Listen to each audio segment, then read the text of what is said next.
Alta velocità, vietato sbagliare. Un investimento sul futuro, una scommessa per le aziende pronte a scegliere il trasporto ferroviario per abbassare i costi, calare i prezzi, diventare più competitive sul mercato e ridurre l'impatto ambientale. Non è poco, anzi è tutto. C'è in gioco il futuro di Vicenza e per questo oggi alla Camera di Commercio sono state chiamate a raccolta tutte le forze economiche per condividere idee, progetto, luci e ombre dell'alta velocità. Che andremo a cambiare tutta la nostra città di Vicenza e questo aiuta sicuramente l'aspetto economico sia per le imprese ma anche per il turismo e tutto questo indotto porta a migliorare quella che sarà la qualità della vita all'interno della città e la qualità delle vite anche delle persone che la frequentano. La TAV promette di cambiare volto a Vicenza. Davanti alla stazione il comune punta a costruire un tunnel così da interrare il traffico e creare una grande area pedonale in Viale Roma da congiungere a Campomarzo. Un'idea interessante che il sindaco intende provare a inserire, se non fosse che il tunnel per collegare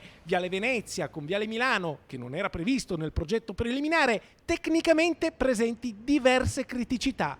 C'è il nodo del sottopasso veicolare sotto la stazione, stiamo verificando con i tecnici la possibilità di inserirlo, ci sono dei problemi legati diciamo così, agli spazi della sezione stradale perché ci vogliono almeno 4 corsie, 2 in superficie e 2 in sotterranea, quindi da questo punto di vista stiamo approfondendo con loro. L'alternativa naturalmente è il passaggio precedente. Se non sarà possibile portare il traffico sotto al livello della strada, allora le auto resteranno in superficie e verrà invece realizzato un sottopasso pedonale che porterebbe dalla stazione in Viale Roma. Un corridoio moderno, ampio 4 metri e il più possibile a cielo aperto per evitare che vi si annidino sporcizie e degrado.